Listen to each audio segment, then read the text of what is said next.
윤석열 전 대통령 서울구치소에서 교도관 7명을 심부름꾼으로 징발해 24시간 수발 들게 했다는 폭로. 진짜면 황제도 울고 갈 생활, 진짜일까? 가짜일까? 여러분의 의견을 들려주세요. 지난 1월 15일 내란 우두머리 피의자로 체포된 윤석열 대통령.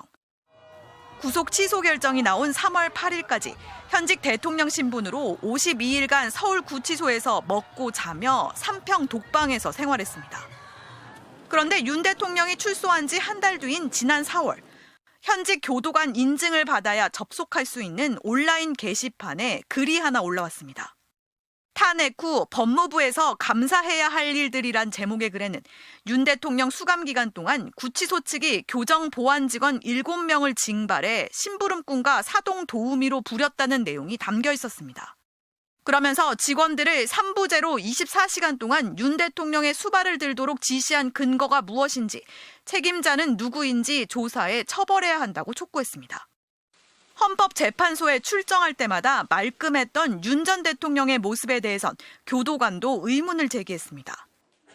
외부 미용사 손질 의혹, CCTV 없이 4개의 혼거실, 여러 명이 쓰는 방을 혼자 사용했다는 의혹, 허가받지 않은 차량의 구치소 진입 여부 등 윤 전 대통령 수감 생활 동안 벌어진 7가지 비위 의혹을 조목조목 지적했습니다. 그러면서 자체 조사와 책임자 처벌이 이루어지지 않으면 교정당국이 국회 감사에서 온갖 수모를 당하고 예산도 받지 못할 것이라 당부했습니다. 글이 올라오자 실상은 이것보다 더한 것으로 알고 있다. 하고 싶어서 했겠냐. 현직 대통령이니 어쩔 수 없이 했지라는 등의 댓글 80여 개가 이어졌습니다. 댓글 역시 현직 교도관만 쓸 수 있습니다. 해당 의혹을 제보받은 의원실은 곧바로 사실 확인에 나섰지만 난관에 부딪혔습니다. 실제 교정 보안 직원 7명이 윤 전 대통령 전담으로 편성된 사실은 확인됐는데 52일간 이들의 근무 일지가 단 하루도 작성되지 않았던 겁니다. 교도관들이 윤석열 전 대통령을 위해 편지를 배달하고 물을 떠다주는 등의 수발을 들었다는 제보가 있는데 근무 일지가 없어서 이 사실을 확인할 수 없는 상황입니다. 교도관 7명으로 구성된 서울구치소 윤석열 전담팀은 가장 고참한 명을 팀장으로 두고 나머지 6명은 2명씩 3교대로 편성했습니다. 이명박 박근혜 전 대통령이 수감됐을 당시에도 교정당국은 전담팀을 운영했습니다. 그런데 그때와 큰 차이점이 있습니다. 바로 근무일지입니다. 관련 규정에 따르면 모든 교도관들은 근무 중 처리한 업무 내용을 교정정보 시스템에 입력해야 합니다. 수용자가 특이동정을 보이지 않는지, 접견할 때 특이사항은 없었는지 등을 포함해 구체적으로 언제 무엇을 했는지 기록하라는 겁니다. 이명박 박근혜 전 대통령 전담 교도관팀은 모두 근무 기록을 남겼습니다. 그런데 서울구치소 전담팀은 규정과 전례를 어기고 윤 전 대통령에 대한 기록을 하나도 남기지 않았습니다. MBC 취재 결과 이 같은 이례적 결정의 배경에 대통령 경호처에 압력이 있었던 것으로 파악됐습니다. 윤 전 대통령이 구속되고 이틀 뒤 경호처가 서울구치소로 보낸 공문을 재구성했습니다. 경호 대상자의 동정 유출 방지 등 보안 유지 협조 요청이라는 제목에 수신자는 법무부 보안과장과 서울구치소장 등이 지정됐습니다. 경호처는 언론의 경쟁적 취재로 각종 내부 정보 유출 가능성이 커지고 있다며 유출 시 보안 업무 규정에 따라 관련자가 처벌받을 수 있다고 경고했습니다. 경호처가 처벌 가능성을 거론하며 구치소를 압박한 겁니다. 당시 경호처의 1인자는 윤 전 대통령 체포 저지를 주도한 김성훈 전 차장이었습니다. 네, 누구 지시로 관저진이 막았나요? 대통령 지시인가요? 지시가 아닙니다. 법률에 따라 경호 임무 수행을 한 겁니다. 이에 대해 법무부는 서울구치소 교도관들이 윤 전 대통령에게 물을 떠다주는 등 잡일을 했다는 것은 사실이 아니라면서도 근무일지 미작성 등 부적절한 사실이 확인돼 엄정한 감찰을 진행 중이라고 밝혔습니다. 민주당은 이번 국정감사에서 윤 전 대통령 특혜 논란으로 경질된 김현우 당시 서울구치소장과 이른바 윤석열 전담팀 교도관들을 증인으로 부를 계획입니다. MBC 뉴스 고병찬입니다. 지난 1월 현직 대통령 신분으로 공수처에 체포된 뒤 구속이 취소되기까지 52일 동안 서울구치소에 머물렀던 윤석열 전 대통령. 이 기간 동안 348명을 접견해 접견 시간만 395시간 18분에 달했습니다. 법무부가 당시 윤 전 대통령이 구치소 안에서 특혜를 받은 구체적인 정황을 포착한 것으로 확인됐습니다. 강희구 당시 제1부속실장이 윤 전 대통령을 면회하면서 휴대전화를 가지고 들어온 사실이 드러난 겁니다. 면회자가 휴대전화를 가지고 구치소에 들어가는 건 관련법에 따라 엄격히 금지돼 있습니다. 하지만 강 전 실장은 면회 당시 반입한 휴대폰을 윤 전 대통령에게 건네기까지 했던 것으로 확인됐습니다. 구치소에 수감된 피의자가 휴대전화를 사용한 정황이 드러난 겁니다. 이 같은 특혜 사실을 확인한 법무부는 오늘 김현우 서울구치소장을 전격 교체했습니다. 법무부는 윤 전 대통령 수용 처우와 관련해 제기된 문제에 대해 인적 쇄신이 필요하다는 판단을 내렸다고만 설명했습니다. 윤 전 대통령의 구치소 특혜 논란은 특검의 강제 구인이 무산되며 본격적으로 제기됐습니다. 내란 특검이 3차례, 김건희 국정농단 특검은 체포영장까지 발부받아 2차례 시도했지만 이뤄지지 못하면서 구치소가 소극적인 거 아니냐는 비판이 나온 겁니다. 이후 법무부는 내부적으로 조사에 착수해 1차 구속 당시 특혜가 있었던 정황을 여러 건 포착해 사실관계를 확인해왔습니다. 다만 재구속된 이후로는 구치소 안에서 특별 대우는 없었다고 결론 내린 것으로 전해졌습니다. 법무부는 여기에 더해 윤 전 대통령의 접견도 일반 수용자와 같은 공간에서 이루어지도록 조치했습니다. 그동안 서울구치소는 수용자 안전관리를 이유로 동선을 분리하기 위해 윤 전 대통령에게만 별도의 접견 공간을 제공해왔습니다. MBC 뉴스 이준범입니다. 자신의 탄핵 심판에 출석한 윤석열 대통령. 서울구치소에서 머물다 헌법재판소로 왔는데 머리가 단정하게 정돈되어 있습니다. 흰 머리가 부쩍는 김용현 전 장관과는 다른 모습입니다. 윤 대통령의 모습은 비상계엄 선포 당시, 이후 대국민 담화 등 구치소 수용 전과 비교해 큰 차이가 없습니다. 지난 2017년 구속 수감된 뒤 재판에 출석한 박근혜 전 대통령은 재직 때처럼 이른바 올림머리를 했지만 곳곳에 플라스틱 집게핀이 보였고 잔머리도 흐트러져 있었습니다. 이듬해 구속된 뒤 법정에 나온 이명박 전 대통령도 희끗희끗한 머리였습니다. 구치소에서 나오면서 사복을 입었지만 머리는 예전만큼 손질을 못했는데 윤 대통령만 유독 머리가 말끔한 겁니다. 법무부는 윤 대통령 측이 현직 대통령 신분인 점, 국민적 관심이 높은 점을 고려해 구치소에 출장 머리 손질을 요청했다며 구치소가 이를 받아들여 헌재안 대기 공간에서 교도관 입회하에 머리를 정돈하도록 조치했다고 설명했습니다. 전직 대통령들과 다른 점은 또 있습니다. 전두환, 노태우 전 대통령은 수인 번호가 붙은 수형복 차림으로 법정에 나왔고 이명박, 박근혜 두 전직 대통령은 사복 위에 수인 번호를 배지로 붙였습니다. 윤 대통령은 0010 수인 번호가 없습니다. 야당은 내란 수괴에게 특혜를 주는 것은 가당키나 하냐, 전례에 비춰 매우 부적절하다고 지적했습니다. 체포 구속이 되어서 반성해야 되는 이런 상황인 거죠. 그런데 특혜성으로 볼 수 있는 이런 출장 서비스를 받았지 않았나. 법무부 관계자는 지난해 옥중 창당한 소나무당 송영길 대표 역시 옥중 연설을 촬영하며 머리 손질을 받은 전례가 있어 형평성을 고려했다고 설명했습니다. 또 수용 번호를 붙이는 것은 의무 규정이 아니라 구치소장이 재량에 따라 결정할 수 있다고 덧붙였습니다. 교도소에 수발팀이 별도로 있었고 3교대로 수발을 했다. 그리고 7명의 전담 직원이 차출을 해서 사동 도움리까지 했다라고 하는 것. 자, 첫 번째 장성걸 소장님께 질문하겠습니다. 이거 사실이죠? 뭐 사실이겠죠. 이렇게 보도까지 나왔으면. 의혹 제기 이런 거 아니죠. 사실이죠. 그렇죠. 예. 두 번째, 법적 근거가 있습니까? 없습니까? 이거는 뭐 경호처에서 강력하게 요구했다라는 거잖아요. 그러니까 법적 근거는 없어도 현직 대통령 신분이었잖아요. 그 당시에는. 그러니까 법적 근거 없이 당시 그 구치소장이 윤석열 전 대통령에 대해서 대단히 우호적인 김현우 소장이었죠. 네, 예. 대단히 뭐 배려도 많이 해줬다라는 여러 가지 얘기들이 많이 나왔었잖아요. 그런 차원이 아닌가 그런 생각. 그러니까 잘됐다 잘못됐다를 떠나서 왜 이런 일이 벌어졌을까? 구치소장의 뭐 재량적 행위로 일까지 할 수 있다. 이게 법적으로 문제가 되는지는 솔직히 잘 모르겠어요. 모른다. 네, 그거는 확인해봐야 재량 되겠지만 행위로 어쨌든 그렇게 할 수도 있다 없다라는. 수발팀이라는 표현이 있어서 좀 자극적으로 들리지만 현직 대통령에 대해선 특별히 별도의 관리가 당시에는 필요하지 않았을까 그런 생각을 좀 합니다. 정서적으로는 어떻습니까? 조선자. 말도 안 되죠.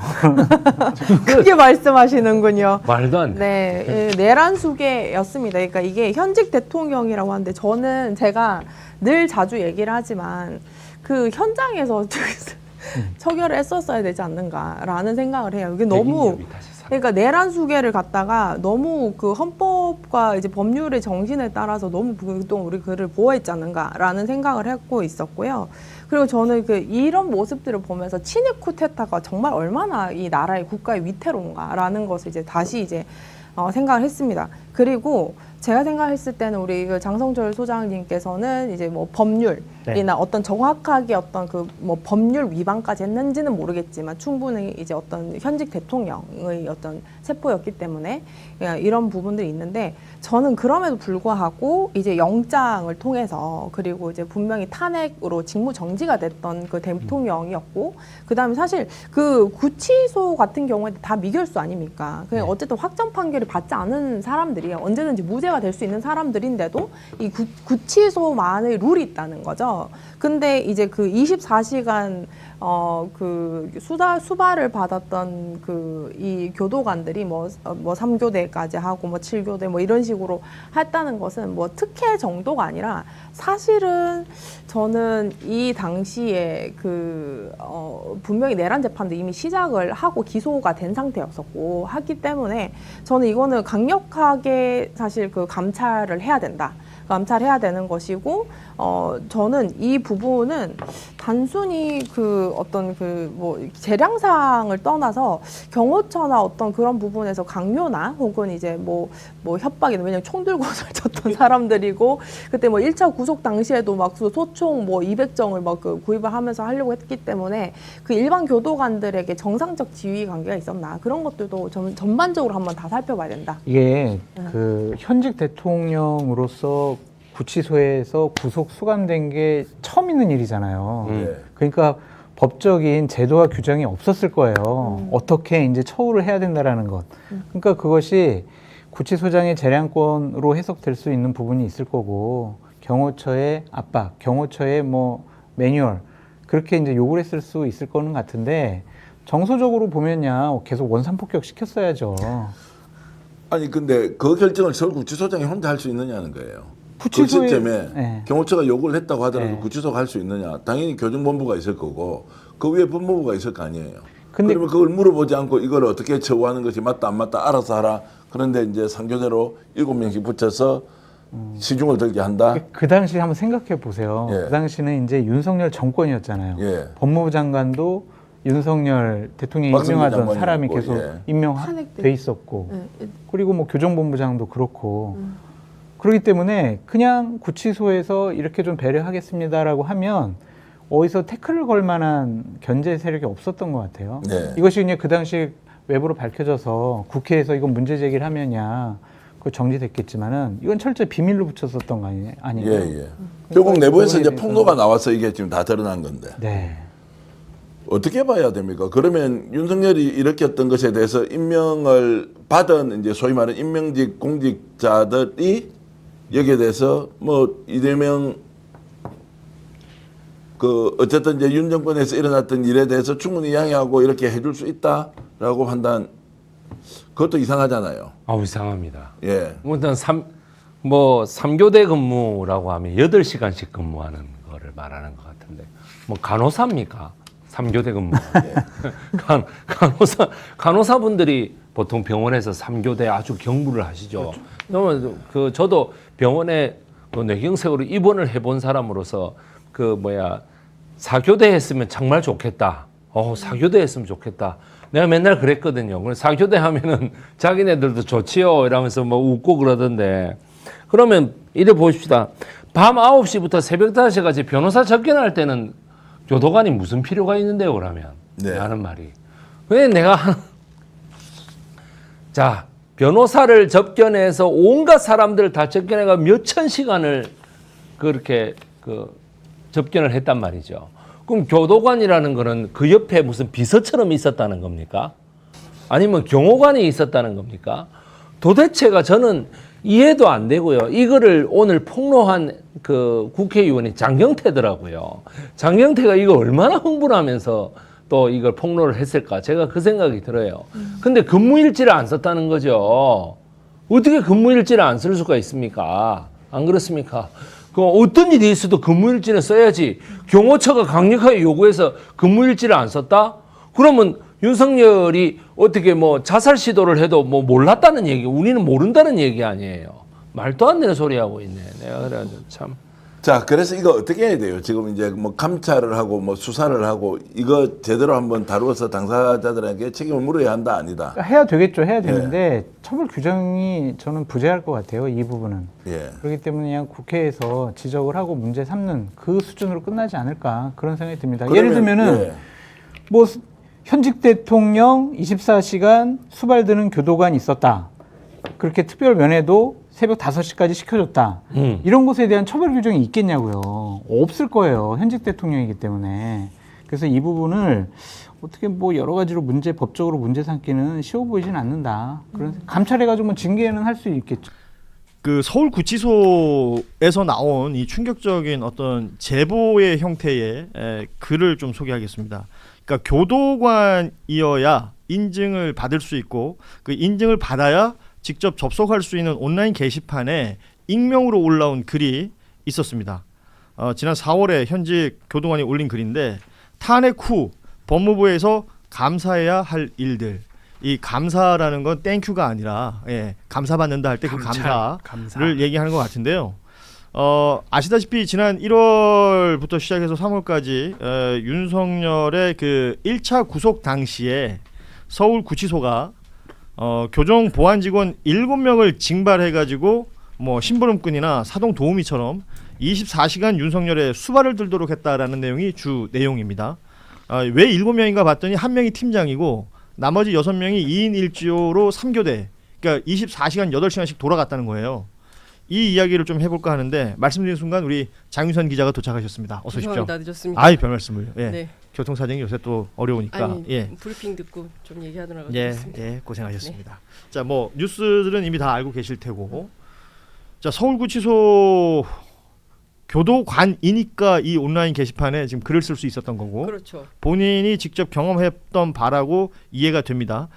장경태 민주당 의원이 이 내용을 지금 알리고 있는데 교도관들이 윤석열을 위해서 편지를 배달하고 물을 떠다 주는 등의 수발을 들었다는 제보가 있다.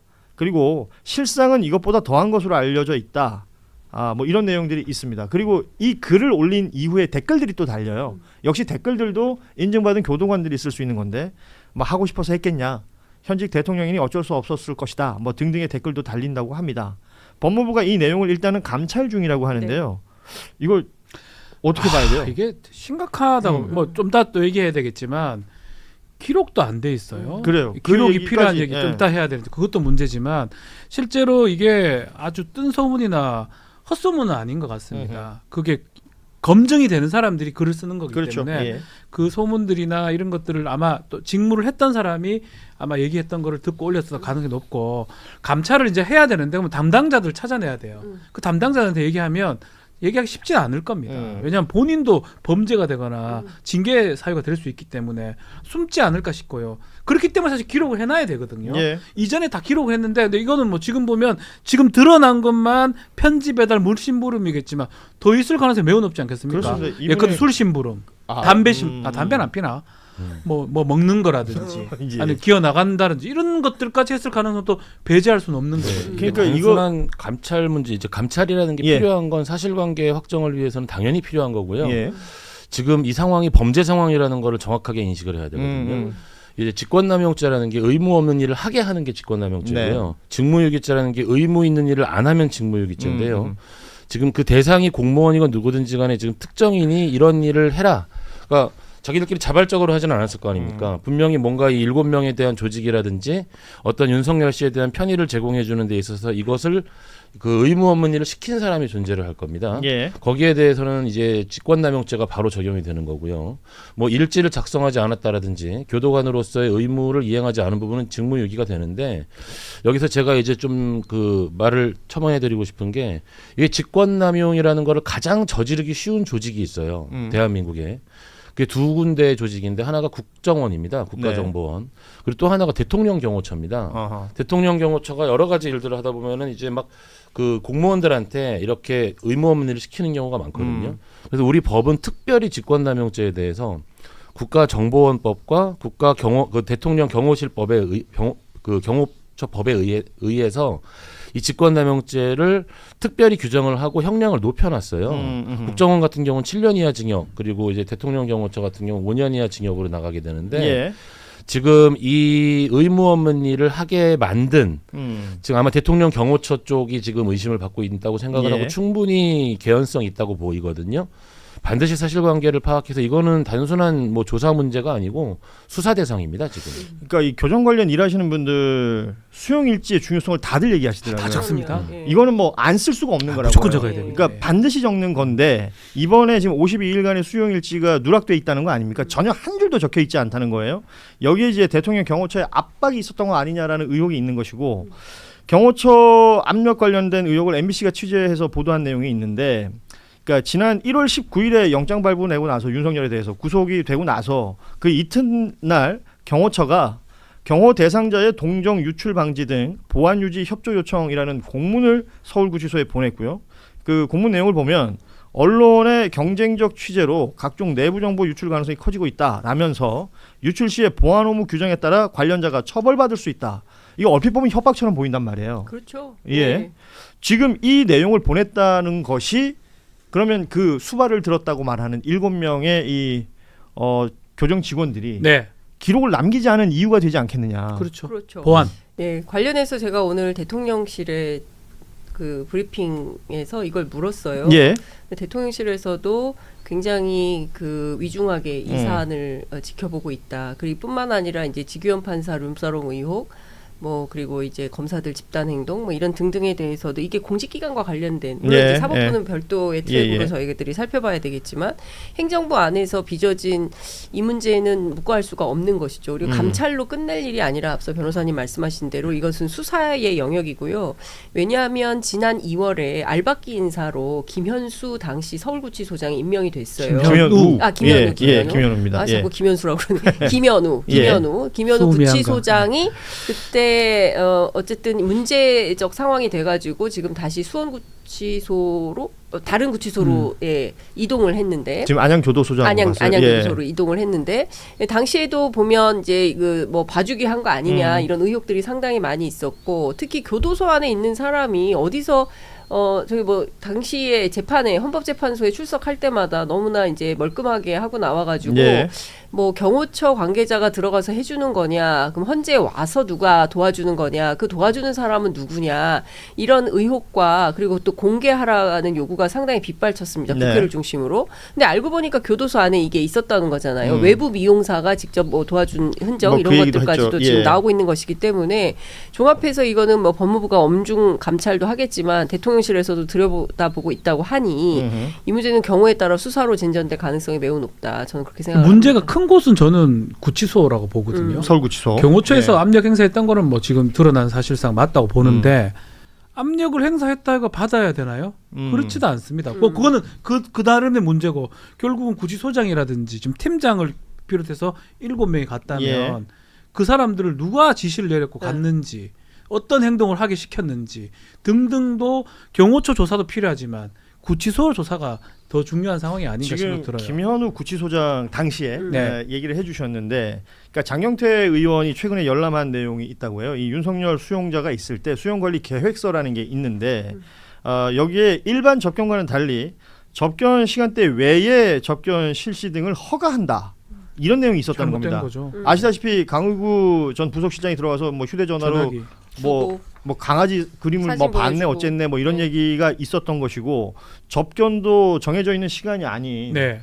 그 이후의 시간, 심지어는 밤 늦게 혹은 본인이 그 석방되던 1박 그날은 1박 2일로 그렇죠. 접견을 하기도 했던 이런 내용들이 따지자면 김현우 전 구치소장, 서울구치소장의 결정으로 이게 벌어진 일이다. 이렇게 되면 아까 우리 김정환 변호사 말씀하셨지만 그 책임이 있는 사람이 딱 정해지는 거잖아요. 이렇게 그렇죠. 되면. 네. 그럼 이 사람은 지금 단순히 뭐 직권남용 뭐 이런 것들이 아니더라도, 직무유기 이런 것들이 아니더라도 더 처벌받을 수 있는 것도 있는 거 아니에요? 저는 이렇게까지 얘기할 필요가 있을까 싶은데 내란 방조에 해당한다고도 느낌도 들어요. 연결까지 된다. 예. 그러니까 막 그걸 너무 막 인과성을 이렇게 관련성을 크게 할 수는 없지만 그 정도로 심각한 거거든요. 예. 그냥 지금 봤을 때는 뭐 직무유기죄라든지 뭐 그런 범죄가 성립할 수가 있는데 그 내용에 따라 가지고 이 사람이 어떤 인식을 갖고 이런 지시를 내리고 이런 행동을 하고 그 이후에도 계속 반복됐단 말이에요. 예. 김현우 이 사람. 그걸 봤을 때는 뭐 법적으로는 직무유기만 처벌한다고 하더라도 약간 뭐 직무적 아니 윤리적으로는 충분히 더 많이 어떤 책임을 좀 물어야 되는 상황이 아닌가 생각이 듭니다. 네, 사실, 말씀하세요. 네, 두 분 다 하셔도 됩니다. 이 수용관리 계획서 이야기를 제가 보고 깜짝 놀란 게요. 이 정도가 되면은 어떤 특정인의 잘못이 아니에요. 이게 모든 행정청, 모든 행정조직은요 의사결정과 관련된 어떤 그 프로토콜을 가지고 있거든요. 네. 그러니까 어떤 거는 얘가 전결할 수 있고 어떤 거는 결정할 수 있는 사람들의 권한을 다 나눠놓은 다음에 우리 흔히 말하는 결재자들이 있다는 거죠. 이 권한들이 계속 올라가게 돼 있어요. 예. 이 수용관리 계획서 정도가 되면은 어떻게 수용자들을 관리한다는 내용, 그러니까 수용 그 시설 자체에서의 가장 핵심적인 이제 내용들이기 때문에 예. 이 내용 자체를 굉장히 이제 당연히 구치소장과 소장은 물론이거니와 이 전체의 내용을 공유할 수밖에 없는 상황입니다. 그렇다면 이게 단순히 뭐 수용관리 계획서를 작성해가지고 그 한두 명의 어떤 그 관리자들이 우리가 좀 약간 뭐 그 오버한 것 같아요. 라든지 이런 식으로 책임을 물을 게 아니라 이거는 그 조직 자체에 지금 그 지휘 체계 자체에 문제가 생긴 거고요. 예.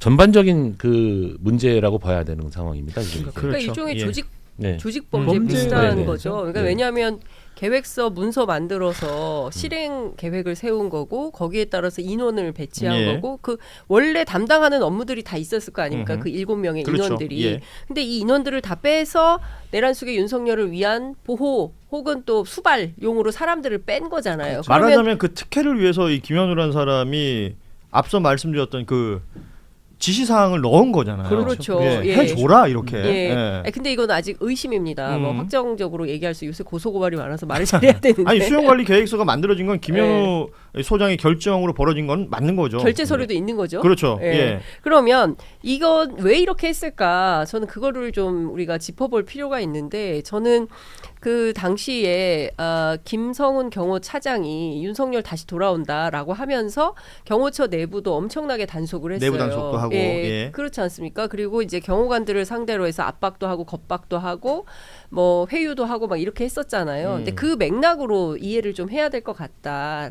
뭐 경우에 따라서 잘하면 윤이 당시만 하더라도 4월 4일 날 탄핵이 결정이 됐으니까 그 전 상황을 놓고 본다면 경우에 따라서 잘 모시면 대통령이 다시 돌아왔을 때 본인들이 뭔가 인사상 혜택을 누릴 수도 있겠다라는 기대도 할 수 있는 거 아닙니까? 근데 그런 측면에서 이렇게 조직적으로 움직였다고 하면 이거는 조사를 통해서 진짜 신상 필벌을 해야 되는 거죠. 그렇죠. 예. 공직기강 회의에 해당하는 거니까. 지금 말씀하신 내용 그리고 앞서 대통령실 얘기도 하셨지만 김남준 대변인이 관련해서 브리핑을 또 한 내용들이 있더라고요. 예, 이게 공직기강 관점에서 지금 보고 있는 부분이 있다라는 얘기들 얘기까지 나와 있는 상황이기 때문에요. 일단은 김현우 당시 서울구치소장과 그 소위 말하는 윤석열 전담팀이라고 불리는 이 교도관들을 민주당은 이번 국감에 증인으로 부를 계획이다라는 것까지 나와 있는 상황입니다. 그건 하긴 해야 돼요. 우리 장 기자님 말씀하셨지만 어쩔 수 없이 한 건지 그런 사람도 있겠죠. 근데 그런 거 불가능. 안 하면 그만이에요. 그러니까 어쩔 수 없이라는. 근데 말했던 것 중에 그거 있잖아요. 진급하려고요. 검사들 중에 그런 사람도 있어요. 아니 내가 이거 잘해가 야 저거 기소만 하면 내 이제 아주 올라갈 것 같은데 이런 아주 그런 어떤 계획에 의해서 움직였는지 그런 건 찾아내야 됩니다. 정말로 아주 힘없이 그냥 하는 사람도 있을 거고 아니면 지금 김현우 같은 사람은 본인이 결정권자잖아요. 사실 그렇죠. 어쩌면. 예. 근데 본인이 지금 하라고 했기 때문에 말한 것처럼 윤석열이가 복귀할 것 같고 복귀되면 자기는 이제 교도국장 교정국장 되고 이런 것들 노리고 한 게 아니냐 그런 거 조사가 충분히 돼야 의심이 된다. 가능한 거니까. 조사돼야지 그거 당연히. 지금 이 내용에 덧붙여서 볼 내용은 이게 특혜라는 거 아니에요. 그러니까 구치소에 들어가 있는 동안에도 뭐 본인이 그런 얘기 했지 않았습니까? 1.8평 독방에서 뭐 서바이벌가 힘들다 그랬다는데 독거방 4개 튼 공간을 자유롭게 다녔다는 거 아닙니까? 그렇죠. 그리고 뭐 헤어스타일 만지는 거라든지 아니면 뭐 음식이라든지 이런 것들에 대한 특혜가 지금 확인이 다 되는 내용들이기 때문에 그러니까 다 떠나서 지금 그 구속됐던 시점부터 석방되어 나오는 3월 8일 예. 그러니까 1월 19일이죠. 1월 소위 말하는 1차 구속 시간 52일간 예. 52일간 이 기간 안에 그 서울구치소에서 무슨 일이 있었는지 저는 CCTV를 다 공개해야 된다고 생각합니다. 예, 그러니까 우리가 뭐 속옷난동, 의자난동 이것만 지금 국회의원들이 가서 네. 일부 확인을 하고 돌아왔는데 그뿐 아니라 알짜배기는 첫 번째 1월 달부터 3월 사이에 그때 구치소에서 무슨 일이 있었던 것 어느 정도의 황제 생활을 한 건지 구치소 안에 있으면서도 다른 죄수들하고 똑같은 규칙과 규율에 따라서 똑같은 걸 먹고 그렇게 지낸 건지 아니면 특혜를 누리면서 왕처럼 산 건지 이거 확인이 필요하다는 겁니다. 조건 확인해야 돼요. 네, 그리고 특혜 베푼 사람들 싹 다 처벌해야 되는 거죠. 이런 판에